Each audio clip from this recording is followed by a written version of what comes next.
Hello everyone. Today I will recap the movie The Mother. Please follow. Jennifer is a sniper assassin who fought in Afghanistan. She is capable of shooting enemies from 1,500 meters away with only an M24. She is currently discharged from the military and is participating in the FBI's Special Protection Program. After leaving the battlefield, she became a broker for two transnational arms dealers, Adrian and Hector. When she discovered that she was pregnant and found out that they were involved in child trafficking, she decided to leave the criminal world and denounce the gangs to ensure the safety of her unborn child. However, Jennifer is worried that the house she is living in, which is currently guarded by FBI agents, may have been noticed by Adrian, and he will come to destroy her. However, FBI agent assumed that she is worrying too much, because no crazy person would dare to confront the federal police. Before he could finish speaking, he was shot in the head and died instantly. William quickly took Jennifer to a safe corner and contacted the support force outside, but all of his teammates had been killed without knowing it. During a counterattack, William was shot and fell down the stairs. Jennifer quickly pulled him into the kitchen and used glue to make a bandage to stop the bleeding. She also made a simple bomb, placed it at the door, and hid in the bathroom. At this time, the boss Adrian appeared, holding a gun to shoot her, but she shot him in the hand. However, her gun suddenly jammed, putting her in a difficult position. Adrian angrily pulled out a knife and stabbed her in the stomach. When everything was going extremely tense, the bomb exploded at the right time. Jennifer sat in the bathroom, worried about the survival of her child. Fortunately, she was immediately taken to the hospital by the agents, promptly treated, and the child was born healthy, without any effects from the wound. Senior Agent Eleanor informed Jennifer that Adrian's body was not found at the scene. Most likely, he escaped before the authorities arrived. To ensure the safety of their daughter Zoe, they had to put her in the witness protection program. This meant that mother and daughter had to cut off all contact with together. However, no mother would want that. Jennifer believed that with her skills, she could protect her daughter, but Eleanor did not think so. Even though Jennifer might be a good sniper, but she could not kill all the enemies. Moreover, she had to raise her child alone, which was very difficult. The only way to protect Zoe was for she to disappear completely, not letting anyone know that she was Zoe's mother. Eleanor gave her a paper giving up custody of the child and left. A heartbroken Jennifer went to William's room. She said him that she had agreed to the FBI's request, but on the condition that he protect her daughter and update her on her every birthday. If anything happened, he had to contact her immediately. After saying that, she went to the incubator room, looked at her daughter one last time, and left in tears. In order to escape from this place, Jennifer decided to go to a remote area in Alaska to meet her old comrade Johns. They had fought together and survived many wars in Afghanistan. Johns quickly helped she find a house deep in the forest, where she could hide safely from the enemy. He said that even though his life was not well off, if she needed help, she could contact him, and he would help.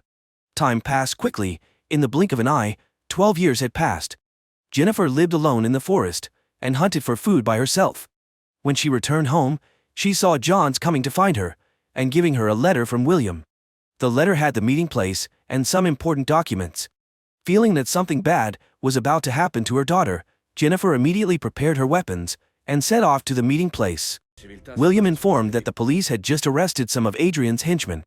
Among the evidence they had seized from them was a photo of Zoe, her daughter. Zoe has grown up and is now living with her kind foster mother's family.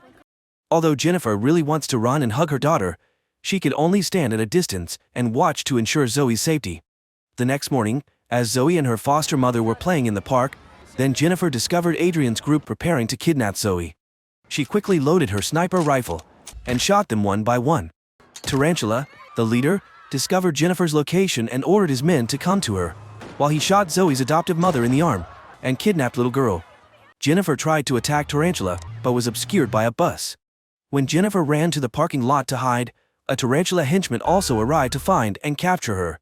She quickly hid under the car and crawled over to avoid being detected, but this man was very alert, he observing each car. Just when she was about to be detected, she broke through the undercarriage of a car and climbed into the car, started and step on the gas, stab him to death. Afterwards, the police quickly appeared to chase the people involved. Jennifer had to jump down the stairs and was saved by William. In the car, she changed her clothes and told him that she recognized Zoe's kidnapper. His name is Tarantula, a close henchman of Adrian.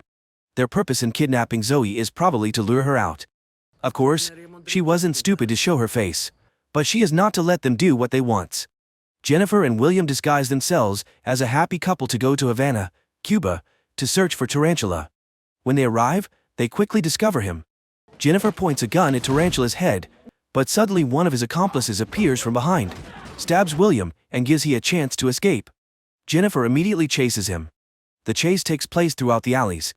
Although William is injured, but he still tries to chase him.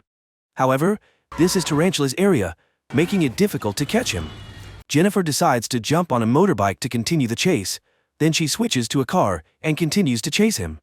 After a chaotic chase through the city, in the end, Jennifer also caught Tarantula. She and William took him to an abandoned house for questioning, but he still refused to give a statement. She angrily punched him in the face. Finally, unable to bear it any longer, he confessed the truth. Zoe was currently at Adrian's place. He and his minions were waiting to kill she. Hearing this, she became even angrier. She kicked him hard and knocked him to the ground. Unfortunately for him, there was broken glass on the ground, causing him to die immediately. Jennifer and William returned to the motel to prepare for the rescue of little Zoe. Jennifer helped him with first aid for his back wound. During this time, she told him about her past. She was an excellent sniper in the army, and Adrian is a former Air Force Special Forces officer who was responsible for training her unit. With his position, he took advantage of Jennifer's to sell weapons to rebel groups in Afghanistan. She quickly became engrossed in the money. Everything seemed fine until she discovered that Adrian was also trafficking children across the border. Unable to accept this, she decided to report him to the FBI, leading to her being hunted by him. That night, Jennifer and William drove to Adrian's place. With her excellent sniper skills, she easily eliminated each guard. William also supported with a silencer, taking down several guards. He quickly destroyed the villa's electrical cabinet, so she could get in. Finally, they reached the room where Zoe was being held. Jennifer opened the door, quickly took her daughter out. After handing Zoe over to William, she went back to find Adrian to resolve the conflict. However, she did not see Adrian, only met one of his henchmen. Jennifer used a knife and killed the henchman, then burned down Adrian's house. After bringing her daughter back to the US, Jennifer had a short time to talk to her. Although she was young, she was very smart and recognized Jennifer as her mother. Jennifer apologized to her daughter for having to continue hiding to ensure Zoe's safety. However, while William was driving Zoe home, they encountered an unexpected accident. It turned out that Adrian had sent his men to capture they. The group killed William, but they did not know that Jennifer had been watching from afar. She immediately drove her motorbike over, killed them all, then she used a lighter to burn the car, and quickly took her daughter to escape. The mother and daughter stopped at a roadside restaurant to rest. Zoe was still in shock after what had just happened.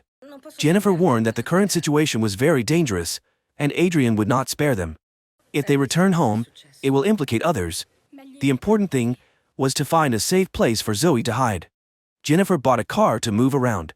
They visited John's grocery store to buy many necessities for the coming time, then returned to Jennifer's house in the woods to hide. During this time, Jennifer taught Zoe the necessary survival skills, from driving to familiarizing herself with guns. All of this will help Zoe if Jennifer is in danger. As time goes by, Zoe's shooting skills improve. One day, she secretly brings food to the wolves near her house without telling her mother. During that time, she is bitten by a wolf, forcing Jennifer to take she to the hospital for a rabies shot.